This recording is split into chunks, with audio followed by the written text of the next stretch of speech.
अगर कुछ समय पहले मैंने आपसे यह सवाल पूछा होता है कि 2020 में आपके प्लान्स क्या है, तो आपने शायद बहुत सारी बातें मुझको बताई रहती कि विशेष करके जो हमारा समर वेकेशन है उसमें हम यहाँ जाएंगे वहाँ जाएंगे और बहुत सी बातें करेंगे, या फिर हो सकता है कि कुछ लोग ने सोचा हो कि हम एक नए जॉब को ज्वाइन करेंगे या फिर एक नया बिज़नेस खोलेंगे। XYZ बहुत सारी चीज़ें हैं जो शायद आपने सोच के रखी होंगी या फिर आपने प्लान किया होगा।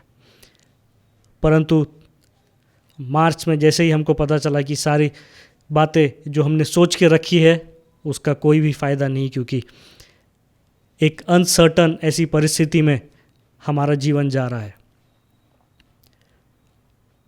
प्रियो, बाइबल ऐसे ही परिस्थिति के बारे में बहुत ही स्पष्ट रूप से हमको बताती है। यहूदा की पत्री जेम्स उसका 4 अध्याय और 13 से लेके 16 तक, वहाँ पे बहुत ही स्पष्ट रूप से लिखा गया है। मैं इंग्लिश में पढ़ूंगा क्योंकि मेरे पास इंग्लिश बाइबल है।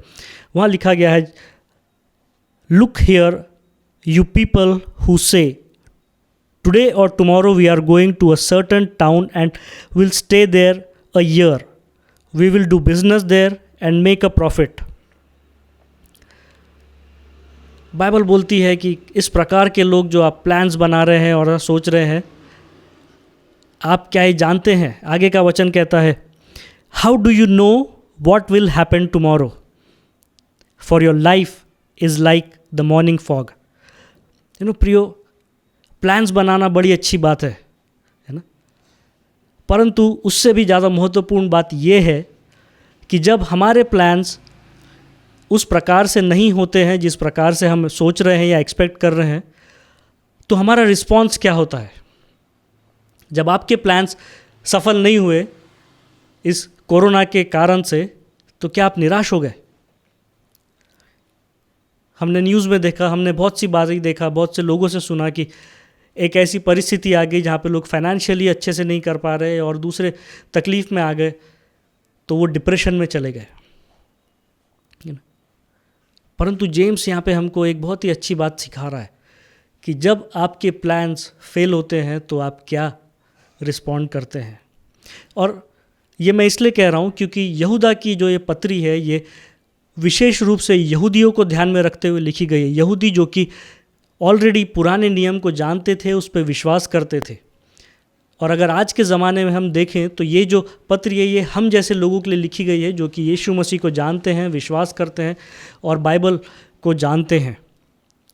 और जेम्स ये कह रहा है कि जब आप प्लान्स बनाते हैं, जब आप इस प्रकार से अपने जीवन के बारे में सोचते हैं, तो क्या आप इस बात को ध्यान में रखते हैं कि ये हो सकता है कि परमेश्वर ये नहीं चाहता है और इसके लिए ही ये प्लान्स सफल नहीं होते।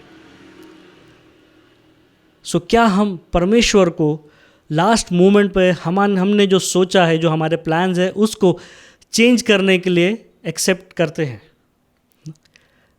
या फिर जब उस प्रकार से नहीं होता है तो हम निराश हो जाते हैं? ये एक सबसे महत्वपूर्ण बात है, जो पहली बात है जो हमको इस वचन के द्वारा सीखने मिलती है कि क्या हम परमेश्वर को अपने जीवन में उसके प्लान्स के अनुसार बदलाव लाने के लिए अलाउ करते हैं। नेक्स्ट चीज़ जो हम वर्स को आगे पढ़ते हैं तो ये समझ में आता है कि 14वें वचन में जब वो कहता है कि how do you know what will happen tomorrow, for your life is like the morning fog, it's here a little while then it's gone.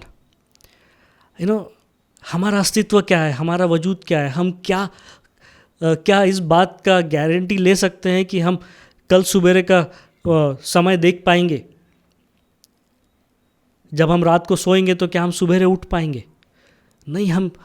हमारी लाइफ इतनी अनसर्टन है कि हम आज से 5 साल और 10 साल के बारे में क्या सोचते हैं जब हमको हमारे आने वाले कुछ पलों के बारे में या आने वाली सुबह के बारे में नहीं पता है ना। और इसी के लिए जेम्स हमको बता रहा है कि क्या हम इतने कॉन्फिडेंट हो सकते हैं, और अगर नहीं तो हम क्यों ये जो थोड़ा सा समय हमको मिला है ये परमेश्वर के ओर लगाएं, परमेश्वर की ओर ध्यान लगाएं, क्योंकि हम नहीं जानते हैं कि हमारा जीवन कितना लंबा है। तो आज जब हमारे पास समय है तो क्यों ना इस जीवन को हम परमेश्वर के लिए जिए, उसकी इच्छा के अनुसार जिए और उसने जो हमारे लिए प्लान्स बनाए हैं उसको पूरा करने के लिए जिए। तो निश्चित ही हमारा आने वाला जो समय है या फिर हमारा जो प्लान्स जो हमने सोचा था, अगर भी वो पूरे नहीं हुए तो हम निराश नहीं होंगे, क्योंकि हम इस बात को समझ जाएंगे कि परमेश्वर ने हमारे लिए कुछ अच्छा प्लान बना के रखा है। और जो तीसरी बात है वो ये है, जब हम इस बात को समझते हैं कि हमारे जीवन कितना अस्थायी है, हम जो सोचते हैं वो शायद पूरा नहीं भी हो, हमने जो प्लान्स किए हैं वो शायद परमेश्वर उसको हटा के एक नई सिचुएशन में हमको ले आए। जब हम इस बात को समझते हैं तो हमारा रिस्पॉन्स क्या होता है? जेम्स कहता है न 15वें वचन में, what you ought to say if the Lord wants us to, we will live and do this और that, otherwise you will be boasting about your own plans and such boasting is evil. यदि हम अपने ही धुन में अपने ही बातों को में घमंड करने लग जाए तो ये ईविल है। और एक बहुत सुंदर बात तो आगे कहता है, remember it is sin to know what you ought to do and then not do it, है ना। एक सुंदर सा वचन बोलता है कि यदि तुम जानते हुए भी कि ये करना सही है और नहीं करते हो तो तुम पाप करते हो।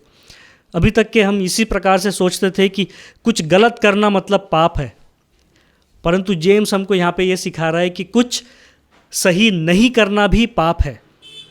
और प्रियो, जब हम हमारे जीवन में समझ जाते हैं कि हमारे प्लान्स शायद परमेश्वर कुछ और विचार रखता हो और उसके अनुसार करना चाहता है, हमारे जीवन का पर्पस शायद परमेश्वर ने कुछ और रखा हो जो हम सोच रहे थे, और हमारा जीवन कितने क्षण भर का है, कितना अस्थायी है।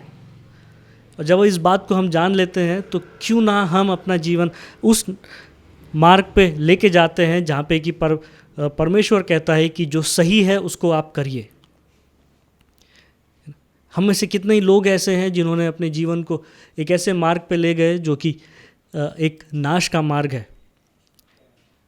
एक धोखे में वो अपना जीवन जी रहे हैं, क्योंकि वो सोचते हैं कि हम इस प्रकार से ये गलत काम नहीं कर रहे, वो गलत काम नहीं कर रहे, इसके लिए हम सेफ हैं। परंतु जेम्स यहाँ पे कुछ और हमको बता रहा है। वो कह रहा है कि यदि आप देख के सही बात नहीं करते हो तो भी आप पाप करते हो। सो मैं जस्ट आपको बताना चाहूँगा कि इनकरेज करना चाहूँगा कि यहाँ पे ऐसे आप कितने अपने जीवन के इंसिडेंट्स को सोच सकते हैं कि आपने बहुत कुछ सोचा और उस प्रकार से आप अपने जीवन को उस अचीवमेंट को पाने के लिए या सक्सेस को पाने के लिए आपने कई बार गलत मार्ग अपना लिया, आपने दूसरों को छोड़ दिया, या फिर किसी दूसरे को नीचा करके आप अपने उस गोल को अचीव करने के लिए लग गए। परमेश्वर कह रहा है कि ये भी पाप है। यदि आपने किसी ज़रूरतमंद को देखा और उसकी ज़रूरत को पूरा करने के बजाय अपनी सेल्फिश नीड्स को आपने पूरा किया, तब भी आपने पाप किया है। प्रियो, आने वाला समय लॉकडाउन हमको ऐसी बहुत सारी अपॉर्चुनिटीज़ देगा जहाँ पे कि हम अपने आप को दूसरों के लिए इस्तेमाल कर सकते हैं। ज़रूरत है एक ऐसा डिज़ायर, एक ऐसा हार्ट रखने की जो कि दूसरों के लिए सोचे, दूसरों के बारे में सोचे, और यही मसीह स्वभाव है। यदि आज आप निराश है कि आपके समर वेकेशन प्लान्स कैंसिल हो गए, या फिर आपका जॉब चले गया, या फिर आप कुछ और करने की प्लानिंग कर रहे थे और वो नहीं हो पाया, तो परमेश्वर कहता है कि ये सही नहीं है। परमेश्वर कहता है कि यदि आप इस समय में किस परिस्थिति में यदि अपने आप को दूसरों के लिए अवेलेबल नहीं करते हो तो आप पाप करते हो। एक सेल्फिश जीवन जीने के लिए परमेश्वर ने हमको नहीं बनाया है, परंतु एक ऐसा जीवन जीने के लिए बनाया है जो कि दूसरों के लिए है। हम क्या सोचेंगे, हमारे हाथ में कुछ भी नहीं है, हम क्या कर सकते हैं बड़े बड़े प्लान्स बना के, बड़े बड़े एम्बिशंस रख के, यदि हम कल का सूरज देखे ही नहीं। ज़रूरत है आज जो परमेश्वर ने जो दिन दिया है, आज जो समय दिया है, उसको इस्तेमाल करें। देखिए कि क्या करने की ज़रूरत है। हो सकता है आपके आस पड़ोस में किसी को कुछ चीज़ की ज़रूरत हो सकता है आपके पास्टर को कोई बात की ज़रूरत हो सकता है आपके परिवार में आपकी कोई ज़रूरत हो। Do what is right.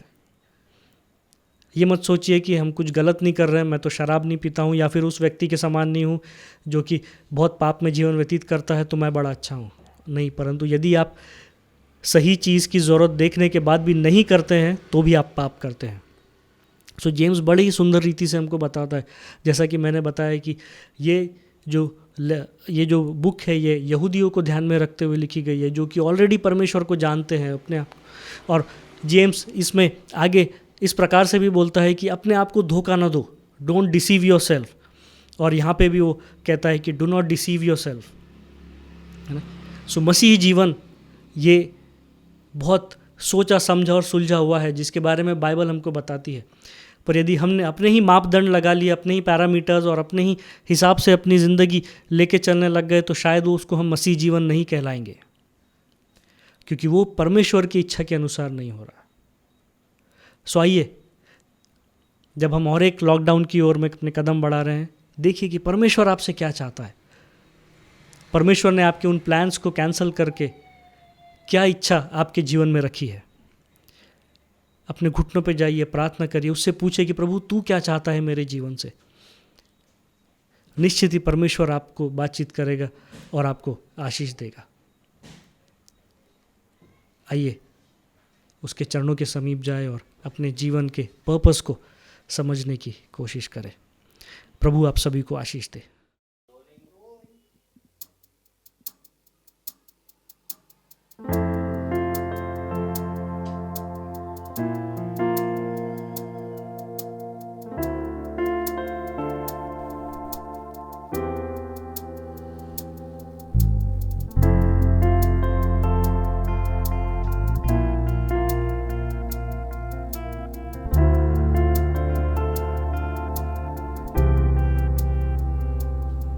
ये जीवन है कुछ पल का,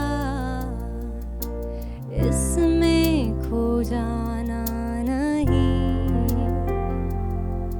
ये जीवन है कुछ पल का, इसमें खो जाना नहीं। कल क्या होगा किसको पता, कर ले मन की तैयारी। कल क्या होगा किसको पता, कर ले मन की तैयारी।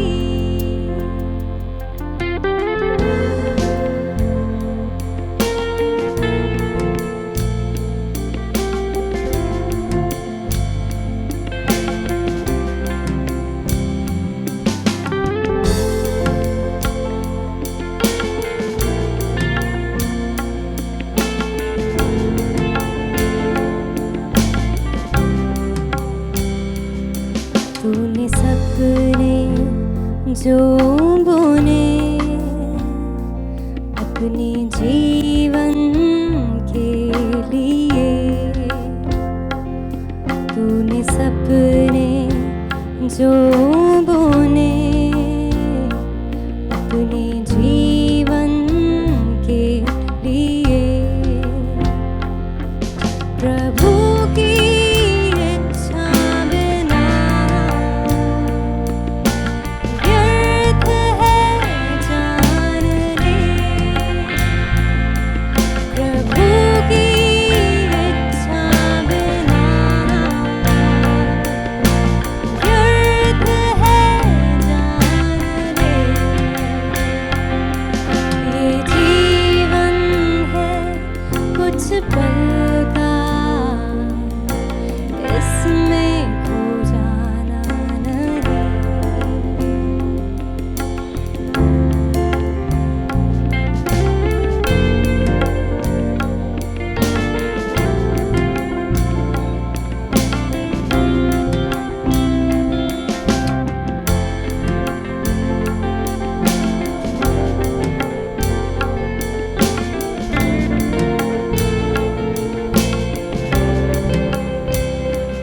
तेरे माता पिता भुला दे, तेरे अपने साथ ना दे।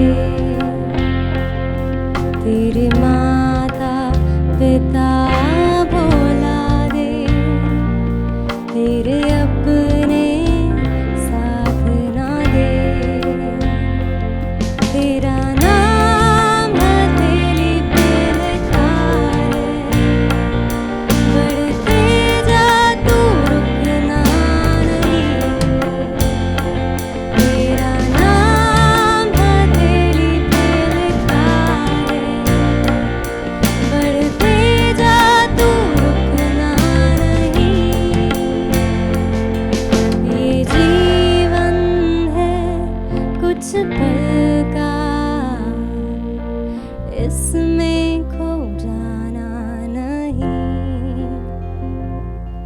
ये जीवन है कुछ पल का, इसमें